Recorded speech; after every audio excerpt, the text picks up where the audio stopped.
Hello दोस्तों, स्वागत है आप सभी का आपके अपने यूट्यूब चैनल में। और इस वीडियो में हम डीएलएड तृतीय सेमेस्टर के जो चौथा प्रश्न पत्र है हमारा गणित के क्वेश्चंस को सॉल्व करेंगे। और इससे पहले वाले वीडियो में हमने 1 से लेकर 10 तक के क्वेश्चन को सॉल्व कर लिया था। और इस वीडियो में हम क्वेश्चन नंबर 11 से आगे कंटिन्यू करेंगे। तो यदि आप लोग चैनल पर पहली बार आए हैं तो चैनल को सब्सक्राइब ज़रूर कर लीजिए, क्योंकि हम जो है इसमें मैथ की इसी तरह की सीरीज़ बना के अपलोड करते रहेंगे, जिससे आप लोगों को मैथ की दिक्कत ही ख़त्म हो जाए। और सॉल्यूशन दोस्तों हम इतना बेसिक तरीके से करवाएंगे कि आपको समझ में आ ही जाएगा। अगर नहीं आता है समझ में कोई भी सवाल का सॉल्यूशन, तो एक बार हमें कमेंट करके ज़रूर बता दें कि इस सवाल का हमें यहाँ पे समझ में नहीं आया है, तो हम उस सवाल के लिए अलग से वीडियो बना देंगे। तो चलिए देखते हैं, क्वेश्चन नंबर 11 से कंटिन्यू करते हैं। यहाँ पे क्वेश्चन नंबर 11 में हमें इसमें दिया गया है कि गुणनखंड कीजिए, गुणनखंड करना है इसके। ठीक है, तो गुणनखंड करने के लिए दोस्तों सबसे पहले आपको एक यहाँ पे फॉर्मूला होता है, उसको पता होना चाहिए क्या होता है। फॉर्मूला होता है दोस्तों A square plus 2ab plus B square. क्या होता है? Plus B square. ठीक है, B square is equal to A plus B का होल स्क्वायर। ठीक है, ए प्लस बी का होल स्क्वायर, ये हमारा फार्मूला होता है। इसी फार्मूले के तहत हम जो है इस सवाल को सॉल्व करेंगे। जैसे कि देखिए, हम इस फॉर्म में जो है इसको कन्वर्ट करेंगे पहले। ठीक है, इस फॉर्म में कन्वर्ट करने के लिए क्या करना पड़ेगा? तो ए स्क्वायर है तो यहाँ पे एक्स स्क्वायर की जगह पे एक्स स्क्वायर रख देंगे। ठीक है, ये हो गया एक्स स्क्वायर। अब इस 2ab को अभी ऐसा ही रहने देते हैं। 2ab के लिए जगह छोड़ के प्लस ये जो बी स्क्वायर लिखा है यहाँ पे, इस बी स्क्वायर की जगह पे देखिए आप लोग 1/4 लिखा है यहाँ पे। यानी कि अगर हम 1/4 को ऐसे नहीं लिख सकते, 1/2 का होल स्क्वायर। 1/4 को हम 1/2 का होल स्क्वायर लिख सकते हैं। क्यों? क्योंकि जब 2 का स्क्वायर करेंगे तो 4 ही हो जाएगा, कुछ अंतर नहीं आया इसमें। ठीक है, यानी कि ये हो गया हमारा ए स्क्वायर और ये हो गया हमारा बी स्क्वायर। ठीक है, तो अब हमें बनाना है 2ab। तो 2ab बनाने के लिए 2 लिखेंगे पहले, फिर ए का मतलब है यहाँ पे एक्स, तो एक्स लिखेंगे और गुणा लगा के 1/2 लिख देंगे। ठीक है, क्या लिख देंगे? 1/2। तो यहाँ पे देखो आप लोग कि 2 से 2 कट के एक्स बन गया। यानी कि ये जो हमने अभी यहाँ पे लिखा है, ये जो मैंने अभी यहाँ पे लिखा है दोस्तों, ये सब इतना, ये पूरा सेम टू सेम यही लिखा है। ठीक है, इसी का हमने थोड़ी सा एडवांस रूप लिख दिया, इसको हमने फैक्टर करके। ठीक, अब देखिए आप लोग, अब मेन काम यहाँ से शुरू होता है। इतना काम अगर आप लोग कर लेते हैं तो सवाल सॉल्व हो गया, समझ लो। अब इसके बाद बराबर में ए प्लस बी का होल स्क्वायर है यहाँ पे सूत्र में। ठीक है, तो हम लोग भी यहाँ पे क्या करेंगे कि ए प्लस बी का होल स्क्वायर बना देंगे यहाँ पे। ठीक है, जैसे कि ए प्लस बी का होल स्क्वायर मतलब ए का मान हमारा कितना है यहाँ पे एक्स, प्लस बी का बी स्क्वायर, बी का मान कितना है यहाँ पे 1/2, एक्स प्लस 1/2 का होल स्क्वायर हो जाएगा ये हमारा। ठीक, तो यहाँ पे देख सकते हैं आप लोग एक्स प्लस 1/2 का होल स्क्वायर यहाँ पे 7 नंबर में मिल जाएगा आपको। तो चलिए देखते हैं 12वां क्वेश्चन। 12वें क्वेश्चन में दोस्तों ये कह रहा है कि यदि 2, 3 और एक्स का समांतर माध्य 3 है तो एक्स का मान होगा। अब आपको हम बता दें, एक फॉर्मूला होता है समांतर माध्य का, कि समांतर माध्य बराबर होता है, माध्य बराबर होता है क्या, कि जितनी संख्याएँ दी हुई हैं सबको जोड़ दो, मतलब योग, और सभी संख्याओं का योग, और बटे में जितनी संख्याएँ दी हुई हैं उनकी संख्या। ठीक है, बटे में जितनी संख्याएँ दी हुई हैं उनकी संख्या। इसी फॉर्मूले पर आधारित ये सवाल है। तो चलिए देख लेते हैं इसको कैसे सॉल्व करेंगे हम लोग। चलिए, सबसे पहले यहाँ पे संख्याएँ दी हुई हैं हमें कितनी, एक संख्या है, ये दूसरी संख्या है और ये तीसरी संख्या है। संख्याएँ दी हुई हैं हमें यहाँ पे 3 और समांतर माध्य दिया हुआ है 3। ठीक है, तो हमने बताया समांतर माध्य बराबर क्या होता है, योग। योग मतलब तीनों संख्याओं को जोड़ेंगे, जोड़ दो यहाँ पे 2 प्लस 3 प्लस एक्स। ठीक है, तो तीनों संख्याओं को जोड़ दिए, कितनी संख्या है 3, तो 3 का यहाँ पे क्या कर देंगे, भाग कर देंगे। और बराबर में कितना है समांतर माध्य हमारा, समांतर माध्य भी हमें 3 दिया हुआ है, तो बराबर में 3 लिख देंगे। ठीक है, अब इसके बाद सिंपली कुछ नहीं करना है आपको, ये जो नीचे आपका भाग में 3 लिखा हुआ है इसके बराबर के जब उस तरफ ले जाएंगे तो गुणा में हो जाएगा उस तरफ। ठीक है, और यहाँ पे 3 और 2 जोड़ देंगे तो कितना हो जाएगा, 5। 3 और 2 5 प्लस एक्स, एक्स के साथ तो कुछ होगा नहीं, वैसा ही का वैसे ही लिख देंगे। ठीक है, बराबर लगाएंगे, ये जो 3 नीचे था इसको इसके साथ गुणा में कर देंगे, तो 3 गुणा 3 करा लेंगे तो यहाँ पे आ जाएगा 9। अब आपको पता है प्लस का 5 है इस तरफ, ये जब प्लस का 5 इस तरफ है उस तरफ भेज देंगे, उसको पक्षांतर करेंगे यहाँ पे, तो ये माइनस का 5 हो जाएगा। क्या हो जाएगा, माइनस का 5। जब यहाँ 5 आ जाएगा तो यहाँ से 5 फिर हट जाएगा हमारा। ठीक है, यहाँ से 5 क्या हो जाएगा, हट जाएगा। अब 9 में से 5 चला जाएगा, कितना बचेगा, तो एक्स का मान आ जाएगा हमारे पास, यहाँ से एक्स का मान आ जाएगा, 9 में से 5 गया 4 बच जाएगा। ठीक है, तो 4 देख लेते हैं कौन से ऑप्शन में है, 4 यहाँ पे ये रहा हमारा आ नंबर पे। ठीक है, तो चलिए देखते हैं 13वां क्वेश्चन। 13वें क्वेश्चन में एक समीकरण टाइप का दिया हुआ है, उसको आपको सॉल्व करना है। ठीक है, तो चलिए बताते हैं कैसे करना है इसको। बहुत ही आसान है दोस्तों, कुछ नहीं है इन सवालों में, आप बस देखते जाइए और समझते जाइए। जहाँ समझ में ना आए कमेंट कर दीजिए। तो इसमें सबसे पहले देखो, नीचे देखें, अगर हम हर में ये ऊपर का अंश होता है नीचे का हर होता है, इतना तो आप लोगों को पता होगा। अब अगर हम नीचे साइड देखें, यहाँ पे x माइनस वन है और यहाँ पे वन माइनस एक्स है, तो हम क्या इस वन माइनस एक्स को उल्टा नहीं लिख सकते, x माइनस वन नहीं लिख सकते हैं? लिख सकते हैं। कैसे लिखेंगे हम इसको, देखिए जैसे ये लिखा है हमारा, ये लिखा हमारा जैसे दोस्तों यहाँ पे two two upon x minus one, ठीक है, two upon x minus one लिखा, लिख दिया, प्लस 3 में। अब देखो माइनस का x है और प्लस का 1 है, तो इससे हम माइनस कॉमन ना निकाल लेंगे, माइनस कॉमन निकालेंगे तो जो माइनस की चीज़ हो जाती है वो प्लस की, और प्लस वाली बन जाती है माइनस की। अब जैसे यहाँ पे माइनस का x था यहाँ पे, ठीक है, और हमने माइनस कॉमन निकाल दिया, तो यहाँ पे x हो जाएगा प्लस का, और एक यहाँ पे प्लस का था, ये तो एक प्लस का था, तो एक हो जाएगा यहाँ पे माइनस का। क्यों हो जाएगा? क्योंकि हमने माइनस कॉमन निकाला है इससे, ठीक है। तो अब इसके बाद आपको क्या करना है, इसके बाद सिंपली कुछ नहीं करना है। अब देखना ये माइनस का निशान है जो इसमें हो जाएगा तो वो क्या हो जाएगा, फिर माइनस हो जाएगा प्लस की जगह पे, ठीक है। यहाँ पे देखो हर में दोनों जगह सेम हो गया, एक्स माइनस वन यहाँ पे भी हो गया, एक्स माइनस वन यहाँ पे भी हो गया, तो दोनों का हम कॉम्बिनेशन करके एक्स माइनस वन ले लेंगे यहाँ पे लासा। अब देखो हर जब बराबर होते हैं तो सिंपली 2 लिखेंगे, यहाँ पे प्लस लगाएंगे, फिर 3 लिख देंगे। लेकिन दोस्तों यहाँ पे ये माइनस है यहाँ पे, ठीक है, क्या है माइनस, तो माइनस है यहाँ पे, तो ये प्लस की जगह पे क्या हो जाएगा यहाँ पे, अब यहाँ पे माइनस आ जाएगा, ठीक है, क्योंकि हमने माइनस कॉमन निकाला था। तो यहाँ पे आ जाएगा माइनस और ऊपर बचेगा 3, तो 2 में से 3 जाएगा तो माइनस का 1 बचेगा। क्यों? क्योंकि जब छोटी संख्या से बड़ी संख्या को हटाते हैं तो माइनस का निशान आता है। तो ऊपर बचेगा -1, नीचे बचेगा x माइनस वन, ठीक है। तो देखते हैं आंसर कहाँ है इसमें, -1 x माइनस वन, ये रहा हमारा डॉग नंबर, ठीक है। चलिए 14वां नंबर क्वेश्चन देखते हैं। 4 समानुपाती पदों में मध्य पदों का गुणनफल 36 है, यदि बाह्य पदों में से एक पद 3 हो तो दूसरा पद कितना होगा, ठीक है। कह रहा है 4 समानुपाती पदों में से मध्य पदों का गुणनफल 36, एक बाह्य पद में से, देखो समानुपाती का इसमें जो नियम होता है, हम आपको बता दें कि जो समानुपाती का नियम होता है, 4 संख्याएँ दी होती है, जैसे a अनुपात b और समानुपात c अनुपात d। अगर ऐसे कोई अनुपात में दिया हुआ है यहाँ पे आपको a अनुपात b, यहाँ पे समानुपात का निशान, जब 4 बिंदी रख देते हैं तो समानुपात, 2 बिंदी रखते हैं तो अनुपात, ठीक है। तो a अनुपात b अनुपात समानुपात c अनुपात d, ठीक है।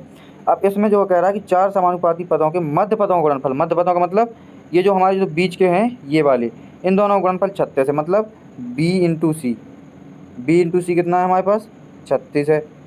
और यदि बाह्य पदों में से एक पद 3 है, मतलब ये हो गया एक बाह्य पद हमारा, यहाँ पे एक बाह्य पद ये है, एक बाह्य पद ये है, तो इन दोनों में से एक 3 है, तो मतलब ये वाला जैसे हमारा 3 हो गया ए, तो डी याद करना है हमें, दूसरा बाह्य पद, ठीक है। तो इसका नियम जो होता है समानुपात का कि इन दोनों का गुणा करा दूँ, ठीक है, और बराबर में लिख दूँ इन दोनों का गुणा करा के।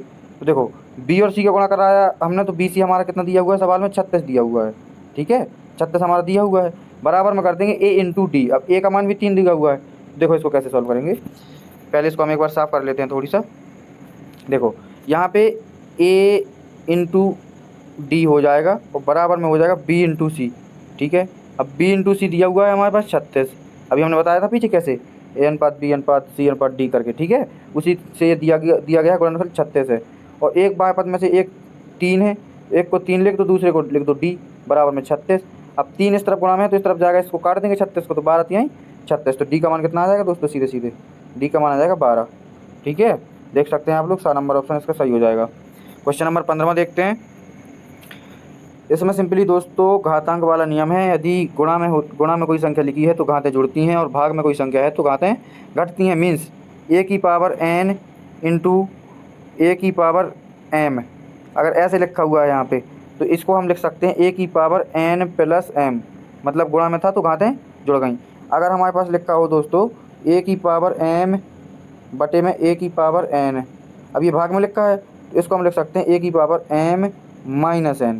मतलब कहने का मेरा ये है कि यदि भाग में है कोई संख्या तो वो काय में जाएगी, माइनस में जाएगी, अगर कोई संख्या गुणा में है तो उसको प्लस करेंगे, ठीक है, घातांक करने की बात कर रहे हैं।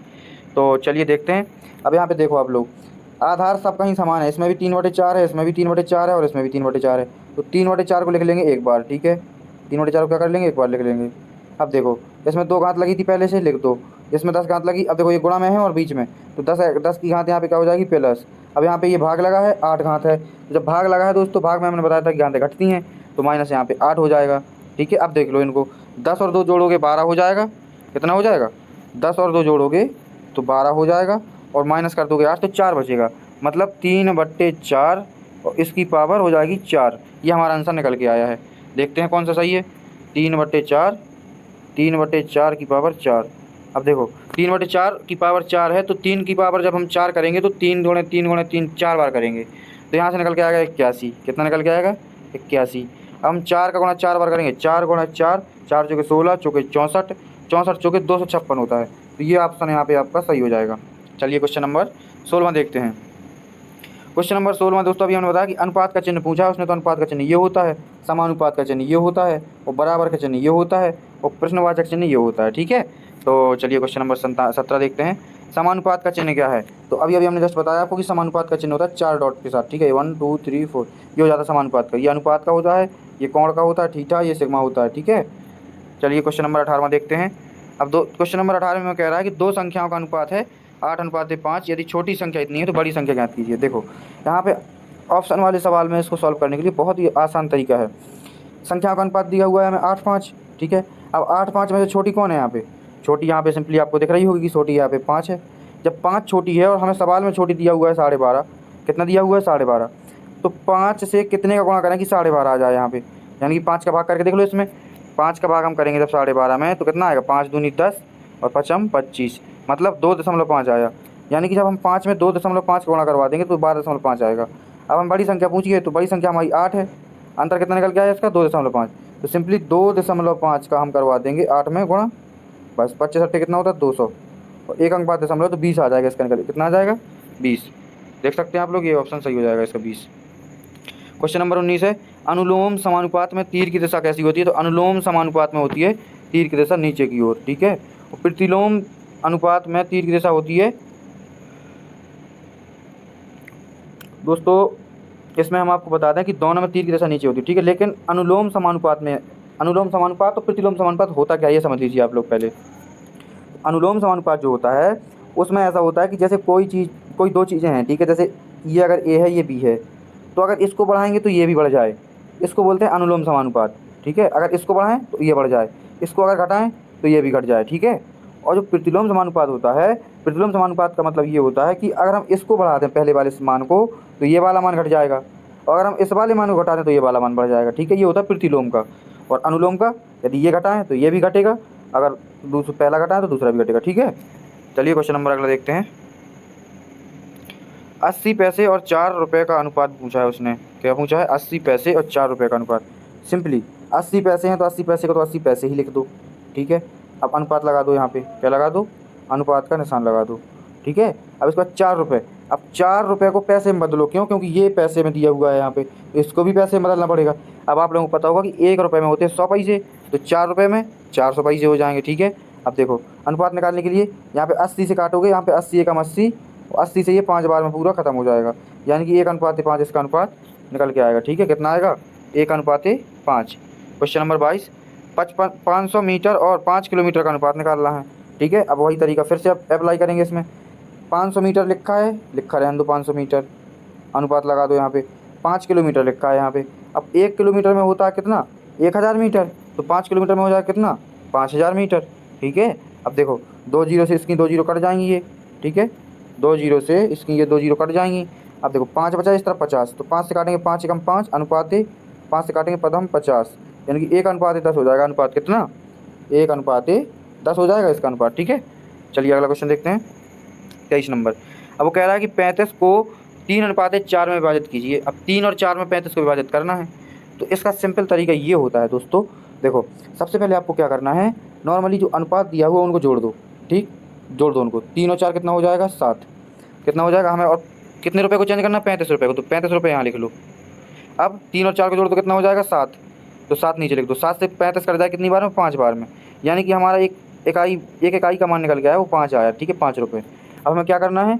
अनुपात में विभाजित कीजिए। अब देखो 5 आया निकल के, तो जब एक इकाई बराबर 5 है तो 3 इकाई निकालेंगे अगर इसकी, ये तो 3 5 15 हो जाएगी। अब एक इकाई 5, तो 4 इकाई, तो 4 5 20 हो जाएगी। तो हमारा क्या निकल के आया? 15 20, यहाँ से आंसर निकल के आ गया। चलिए क्वेश्चन नंबर 24 देखते हैं। 9 की पावर 1/2 इंटू 4 की पावर 1/2 का मान। ये बहुत ही ज़्यादा सिंपल सवाल है। हमने आपको बताया अभी तक कि जैसे किसी भी संख्या के ऊपर अगर पावर 1/2 लगी हुई है तो इसका मतलब ये होता है दोस्तों कि वो संख्या अंडर रूट में लिखी हुई है। काय में लिखी हुई है? अंडर रूट में लिखी हुई है। सिंपली इसमें भी यही लिखेंगे, 9 की पावर 1/2 का मतलब अंडर रूट 9 लिखा हुआ है ये, इंटू 4 की पावर 1/2 का मतलब अंडर रूट 4 लिखा है ये। ठीक है, तो अब देखो 9 को जो है हम 3 लिख सकते हैं, क्यों? क्योंकि 3 का स्क्वायर होता है ये। और ये 4 से निकल के आ जाएगा बाहर 2, क्योंकि 2 का स्क्वायर 4 होता है। तो 3 दूनी 6 इसका आंसर हो जाएगा। कितना हो जाएगा आंसर? 6 आंसर हो जाएगा। क्वेश्चन नंबर 25 देखते हैं। 10 की पावर 0 का मान बताओ। अब आपको एक बात बता दें, किसी भी संख्या के ऊपर अगर पावर 0 लगी है तो उसका मान हमेशा और हमेशा के लिए 1 होता है, याद कर लीजिए। तो 10 की पावर 0 का मान कितना हो जाएगा? यहाँ पे सिंपली 1 हो जाएगा। तो दोस्तों वीडियो बड़ी हो जाएगी, इसी की वजह से हम इस वाले वीडियो में इतना ही क्वेश्चन रखते हैं, और इसका अगला पार्ट जो है उसको भी देखना, जो आएगा कल उसको अपलोड कर देंगे हम, ठीक है। और यदि ये वाला पार्ट अच्छा लगा है आपको, इसका 1% सॉल्यूशन समझ में आया है आपको, तो एक वीडियो को लाइक ज़रूर कर देना, क्योंकि आपके लाइक से हमें मोटिवेशन मिलता है वीडियो बनाने के लिए, ठीक है।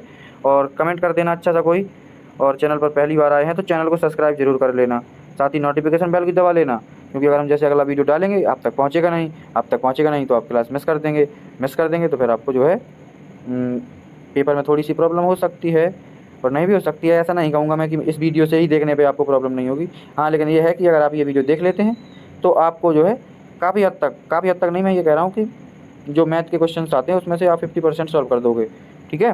तो चलिए बस इतना ही रहने देते हैं इस वीडियो में। हाँ, बाकी क्लास आगे कंटिन्यू करेंगे, ठीक। तो चलिए मिलते हैं अगली वीडियो में, तब तक के लिए जय हिंद, वंदे मातरम।